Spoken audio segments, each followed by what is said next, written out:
ನೀನ್ ಇಲ್ದೇ ಇರುವಾಗ ಒಂದೆರಡು ಮೀಟಿಂಗ್ಗಳಾಗಿದ್ ನಿಜ. ನಿಮ್ ಪಕ್ಷದವರೇ ಬಂದ್ರು, ಎಲೆಕ್ಷನ್ಗೆ ನಿಂತ್ಕೊ ಅಂದ್ರು. ಆದ್ರೆ ಅವ್ರು ಬರೋ ವಿಚಾರ ಖಂಡಿತ ನನ್ಗೆ ಮೊದಲು ಗೊತ್ತಿರ್ಲಿಲ್ಲ. ಕತೆ ಇದನ್ನ ನಾನು ನಂಬೇಕು ಅಲ್ಲ? ನಂಬಿಸ್ಲೇಬೇಕು ಅನ್ನೋ ಹಠ ನನಗೇನಿಲ್ಲ. ಆದ್ರೆ ನಡೆದಿದ್ದಿಷ್ಟೇ. ನೀ ನಂಬಿದ್ರೆ ಸಂತೋಷ, ನಂಬದೇ ಇದ್ರೆ ಬೇಜಾರು ಇಲ್ಲ. ಓಹೋ, ನಂಬ್ತೀನಿ.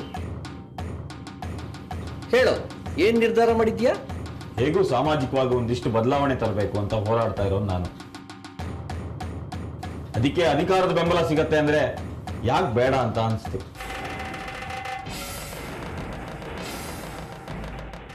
ಓಹೋ, ಹಾಗಾದ್ರೆ ಮುಂದಿನ ಎಲೆಕ್ಷನ್ಗೆ ನಿಲ್ಬೇಕು ಅಂತ ತೀರ್ಮಾನ ಮಾಡಿದ್ಯೇನೋ?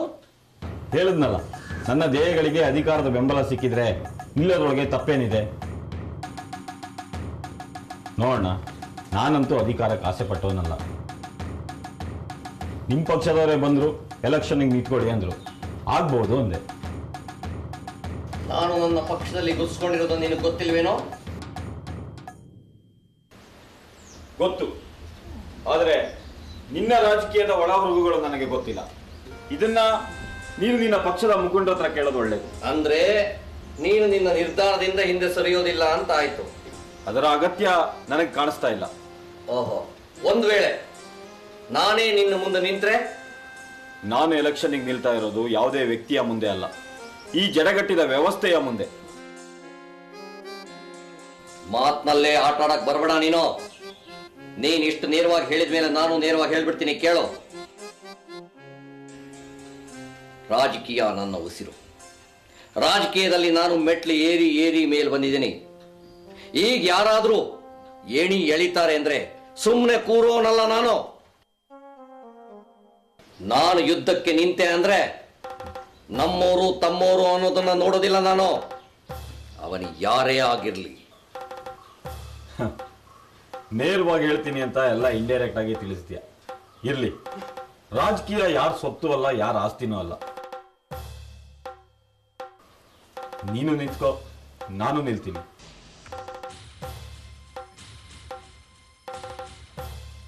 ಜನ ತೀರ್ಮಾನ ಮಾಡ್ತಾರೆ ಯಾರು ನಮ್ಮ ನಾಯಕರು ಅಂತ. ನಾನು ಗೆದ್ರು ಸಂತೋಷ, ಸೋತರು ಸಂತೋಷ. ಯಾಕಂದ್ರೆ ನಾನ್ ಸೋತ್ರೆ ಗೆಲ್ಲೋದು ನನ್ನ ಅಣ್ಣನೇ ಆಗಿದ್ರಿಂದ. ನಿಂತ್ಕೋ.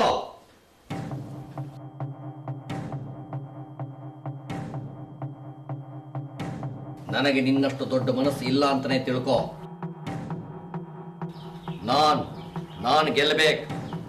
ನಾನು ಗೆಲ್ಲಬೇಕು ಅಂದ್ರೆ ಏನ್ ಬೇಕಾದ್ರೂ ಮಾಡ್ತೀನಿ, ಯಾರನ್ನು ಬೇಕಾದ್ರೂ ಎದುರಿಸ್ತೀನಿ. ಎದುರಿಸೋದೊಂದು ಏನು ಅಂತ ಅರ್ಥ ಆಯ್ತಲ್ಲ?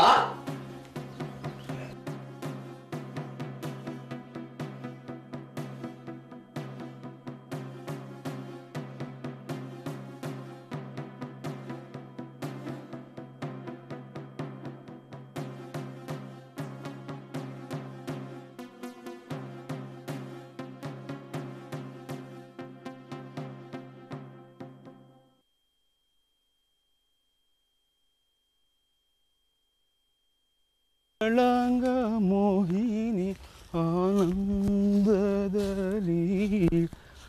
ಬಂತು.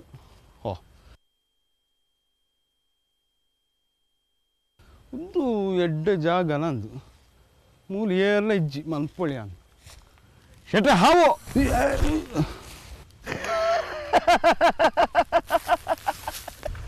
ಭಾಸ್ಕರ ರೇ ಶೆಟ್ರೆ ಮಾತೊಂಜಿ ಪಂಪೆಯ ಮುಟ್ಟ ಮುಟ್ಟ ಬಲ ಪೋಲೆ ಪೋಲೆ ಇರೆನಾಟ ಗೊತ್ತಾಂಡು ಏ ಶೆಟ್ರೆ ಬರ್ರಿ ಅಲ್ಲೇ. ಎಂತ ಮಾರ, ಒಂದು ನೆಮ್ಮದಿಯಲ್ಲಿ ಮೂತ್ರ ಮಾಡ್ಲಿಕ್ಕೆ ಬಿಡುವುದಿಲ್ಲ ನೀನು. ಸರಿ, ಎಂಜಾಯ್ ಪರ್ಸನ್. ನಿನ್ನದೊಂದು ಉಪದ್ರ ಮಾರ.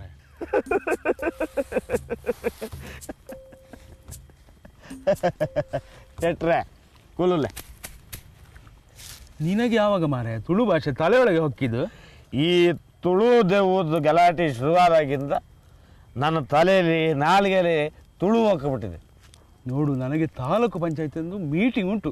ನಾನೀಗ ಅರ್ಜೆಂಟ್ ಅಲ್ಲಿಗೆ ಹೋಗ್ಬೇಕು ಮಾರ. ಶೆಟ್ರೆ ಊರ್ರಿ ಮಾರಾರೆ, ನಿನ್ನದೊಂದು ಕರ್ಮ ಮಾರ. ಎಂತ ಹೇಳು ಬೇಗ. ಶೆಟ್ರೆ ಬೆಕ್ಕು ಕಣ್ಣು ಮುಚ್ಕೊಂಡು ಹಾಲು ಕುಡಿದ್ರೆ ಜಗತ್ತಿಗೆ ಗೊತ್ತಾಗಲ್ಲ ಅಂತ ತಿಳ್ಕೊಂಡಿದ್ದೀರಾ? ಎಂತ ಎಂತ ನೀನು ಹೇಳುದು ಮಾರಾಯ? ನಿನಗೆ ರಾತ್ರಿ ಇನ್ನು ಇಳಿಲಿಲ್ವಾ? ನೀನು ದುಡ್ಡು ಬೇಕಿದ್ರೆ ಕೇಳು ಮಾರಾಯ, ಆದ್ರೆ ಹೀಗೆ ಹಿಂದಿನಿಂದ ಮಾತ್ರ ಹೇಳುದು ಛೆ. ಶೆಟ್ರೆ, ನನಗೇನು ಗೊತ್ತಾಗಲ್ಲ ಅಂತ ತಿಳ್ಕೊಂಡಿದ್ದೀರಾ? ಹೋದ ಅಮಾವಾಸ್ಯೆ ನಿಮ್ಮ ತುಳುದವ್ವ ಕೂಗಿತ್ತು.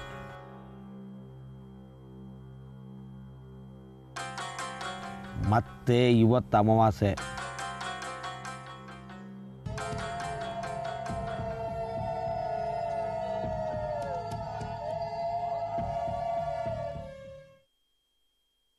ನಿಮ್ಮ ತುಳುದವ್ವ ಕೂಗ್ಸೋ ಏರ್ಪಾಟ್ ಆಗಿದೆಯೋ ಹೇಗೆ?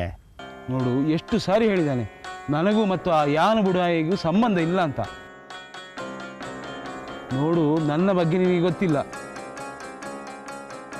ಉಪದ್ರ ಕೊಡಬೇಡ. ನಾನು ಮನಸ್ಸು ಮಾಡಿದರೆ ಏನೂ ಮಾಡಿಯೇನು. ಅದೇ ಮತ್ತೆ ನಾನು ಹೇಳ್ತಾ ಇರೋದು. ನೀವು ಮನಸ್ಸು ಮಾಡಿದ್ರೆ ಏನು ಬೇಕಾದರೂ ಮಾಡ್ತೀರಾ. ಇವತ್ತು ಅಮಾವಾಸ್ಯೆಗೆ ಏನು ಪ್ಲ್ಯಾನ್ ಮಾಡಿದ್ದೀರಾ? ನಿನಗೆ ಮಂಡೆ ಸಮ ಇಲ್ವೋ ಮಾರಾಯ? ಇದನ್ನು ಊರು ತುಂಬ ಎಲ್ಲ ಹೇಳಿಕೊಂಡು ತಿರುಗ್ತೀಯಲ್ಲ. ನಾನು ಈ ಸಲ ZP ಎಲೆಕ್ಷನ್ಗೆ ನಿಲ್ಲುವವ. ನನ್ನ ಮರ್ಯಾದೆ ಪ್ರಶ್ನೆ ಮಾರಾಯ. ನೋಡು, ನಿನಗೆ ಕಾಸು ಏನಾದರೂ ಬೇಕಿದ್ರೆ ನಾರಾಯಣ ಸ್ವಾಮಿ ಮನೆ ಹತ್ರ ಬಾ, ನಾನು ಕೊಡಿಸ್ತೇನೆ. ಈ ರೀತಿ ಉಪದ್ರ ಮಾಡಬೇಡ ಮಾರಾಯ. ನಾನಿನ್ನು ಬರ್ತೇನೆ. ಪೋಲೆ ಪೋಲೆ ಇರ ನಾಟ ಗೊತ್ತಾಂಡು ಗೊತ್ತಾಂಡು. ರೇ ಶೆಟ್ರೆ, ನನಗೆಲ್ಲ ಗೊತ್ತಾಗುತ್ತೆ. ಇವತ್ತು ರಾತ್ರಿ ನಿಮ್ಮ ತುಳುದವ್ವ ಏನು ಮಾಡುತ್ತೆ ನೋಡ್ತಾ ಇರಿ. ಸದಾಶಿವಯ್ಯ, ನಿನಗೆ ಕಾದಿದೆ ಯಾನ್ ಬುಡಾಯೆ.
ರೀ ರೀ, ಗಂಟೆ 10:30 ಆಗಿದೆ, ಮಲ್ಕೊಳ್ಳಲ್ವಾ?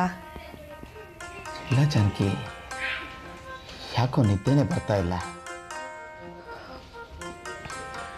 ರೀ, ಆ ಕೂಗು ಮಾರಿ ಕೂಗಕ್ಕೆ ಮುಂಚೆ ಮಲ್ಕೊಳ್ಳೋಣ ಬನ್ನಿರಿ. ನೀ ಹೋಗಿ ಮಲ್ಕೋ, ನಾನು ಆಮೇಲೆ ಬಂದು ಮಲ್ಕೋತೀನಿ. ಯಾಕ್ರಿ ಒಂಥರ ಇದ್ದೀರಾ? ಏನಾಯ್ತು? ಏನಿಲ್ಲ ಬಿಡು. ಸಂಜೆಯಿಂದ ನೋಡ್ತಾ ಇದ್ದೀನಿ, ಏನೋ ಯೋಚನೆ ಮಾಡ್ತಾ ಇದ್ದೀರಾ. ಏನು ವಿಷಯ ರೀ? ಯಾಕೋ ಮನಸ್ಸೇ ಸರಿ ಇಲ್ಲ ಜಾನಕಿ.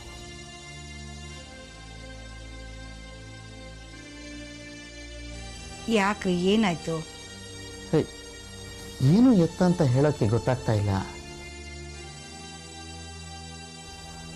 ಅರೆ ಬೆಳಕಿಂದ ಒಂದ್ರ ಮೇಲೆ ಒಂದು ಅಪಶಕನಗಳಾಗ್ತಾನೆ ಇದೆ. ಮನಸ್ಸಿನಲ್ಲಿ ಏನೋ ಕಳವಳ, ಏನೋ ಕೆಟ್ಟದಾಗತ್ತೇನೋ ಅನ್ನೋ ಒಂದು ಆತಂಕ ಆಗ್ತಾ ಇದೆ ಅಷ್ಟೇ ಜಾನಕಿ. ಅಯ್ಯೋ ದೇವ್ರೆ, ಯಾಕ್ರಿ ಏನೇನೋ ಹೇಳ್ತಾ ಇದ್ದೀರಲ್ಲ? ನೋಡು, ಇದಕ್ಕೆ ನಾನು ನಿಂಗೆ ಬೆಳಗ್ಗಿಂದ ಏನು ಹೇಳಿರಲಿಲ್ಲ. ಯಾಕೆ ಎಲ್ಲದಕ್ಕೂ ಸುಮ್ಮನೆ ಗಾಬರಿ ಆಗ್ತೀಯ ನೀನು? ಮತ್ತೆ ನೀವು ಹೀಗೆಲ್ಲ ಹೇಳಿದ್ರೆ ಯಾರಿಗಾದ್ರೂ ಭಯ ಆಗಲ್ವಾ? ಯಾಕ್ರಿ ಹೀಗೆಲ್ಲ ನಡೀತಾ ಇದೆ? ಜಾನಕಿ, ಯಾವುದಾದ್ರೂ ಒಂದು ಘಟನೆಗೆ ಮುನ್ಸೂಚನೆ ಆಗಿ ಹೀಗಾಗತ್ತೆ. ಇದಾಗಿದೆ ಅಂತಂದ್ರೆ ಯಾವುದೋ ಒಂದು ದುರ್ಘಟನೆ. ಯಾಕ್ರಿ ಸುಮ್ಮನೆ ಆದ್ರಿ? ಅದೇನೋ ದುರ್ಘಟನೆ ಅಂತ ಹೇಳ್ತಿದ್ರಲ್ಲ, ಹೇಳ್ರಿ. ಅದು ಏನಿಲ್ಲ ಬಿಡು. ನೋಡು ಜಾನಕಿ, ಏನೇನಾಗಬೇಕು ಅಂತ ನಮ್ಮ ಹಣೆಯಲ್ಲಿ ಬರ್ದಿರೋತ್ತೋ ಅದಾಗೇ ಆಗತ್ತೆ. ಯಾರಿಂದಲೂ ಅದನ್ನ ತಡೆಯೋದಕ್ಕಾಗೋದಿಲ್ಲ. ಸುಮ್ಮನೆ ಅದನ್ನೆಲ್ಲ ನೀನು ಮನಸ್ಸು ಹಚ್ಕೊಂಡು ಕೊರಗಬೇಡ. ಹೋಗಿ ನಿದ್ದೆ ಮಾಡೋದು. ಇನ್ನೆಲ್ರಿ ನಿದ್ದೆ ಬರುತ್ತೆ?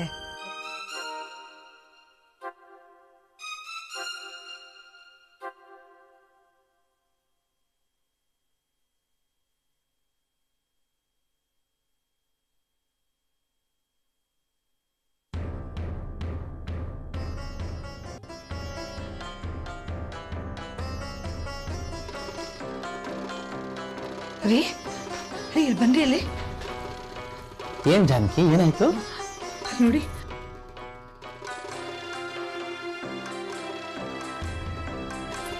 ನೋಡ್ರಿ, ಯಾರೋ ಓಡಾಡ್ತಾ ಇದಾರಲ್ವಾ? ಯಾರೋ ಓಡಾಡ್ತಾ ಇದ್ದಾರೆ ನೋಡಿ.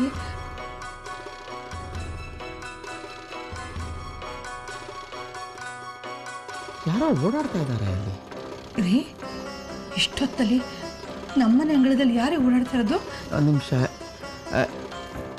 ಯಾರದು ಓಡಾಡ್ತಾ ಇರೋದು?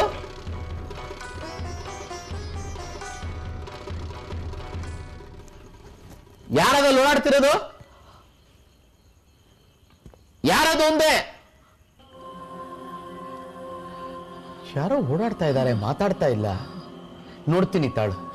ರೀ ಹೋಗ್ಬಿಟ್ರಿ, ನಂಗೆ ಭಯ ಆಗುತ್ತೆ. ಏನು ಗಾಬರಿ ಆಗ್ಬೇಡ, ಸುಮ್ಮನಿರು, ನಾನು ನೋಡ್ತೀನಿ. ನಾನು ಬರ್ತೀನಿ.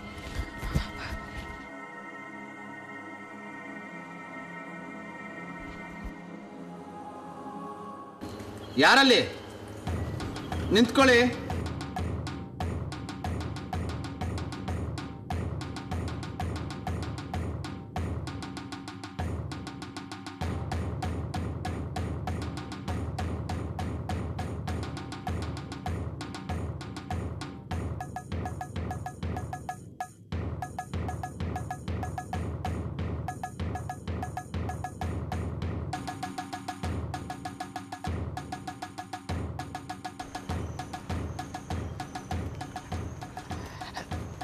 ಇಲ್ಲಿ ನೋಡಿ.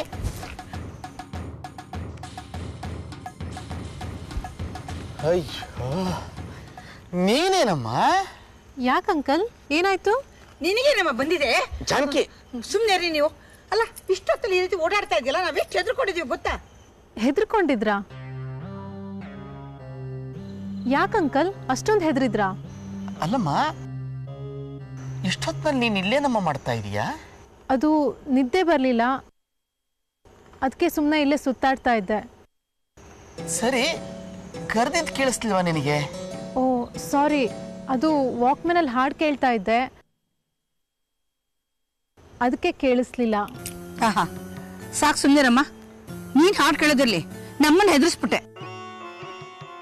ಜಾನಕಿ, ಹೋಗ್ಲಿ ಬಿಡು. ನೋಡಮ್ಮ ಕಾಂಚನ, ನಿನಗೆ ಇದರಲ್ಲೆಲ್ಲ ನಂಬಿಕೆ ಇದೆಯೋ ಇಲ್ವೋ ನನಗೆ ಗೊತ್ತಿಲ್ಲ, ಆದರೆ ಇವತ್ತು ಅಮಾವಾಸ್ಯೆ. ಈ ಥರ ಸರ್ಹೊತ್ನಲ್ಲಿ ಒಬ್ಬೊಬ್ಬಳೆ ಹೀಗೆಲ್ಲ ಓಡಾಡಬಾರ್ದು ಕಣಮ್ಮ. ಅಮ್ಮ, ಹೋಗಿ ಮಲಕ್ಕೋ ಹೋಗು. ಸರಿ ಅಂಕಲ್. ಏನ್ರಿ ನೀವು ಸರಿಯಾಗಿ ಬೈಯೋದ್ ಬಿಟ್ಬಿಟ್ಟು ಜಾನಕಿ ಹೋಗ್ಲಿ ಬಿಡು, ನಿನ್ನ ಭಯ ನೀಗ್ತಲ್ಲ. ನಡಿ ಮಲ್ಗೋಣ. ಏನ್ ನಿಗುತ್ತೋ ಏನೋ. ಆಯ್ತು ಬಾ.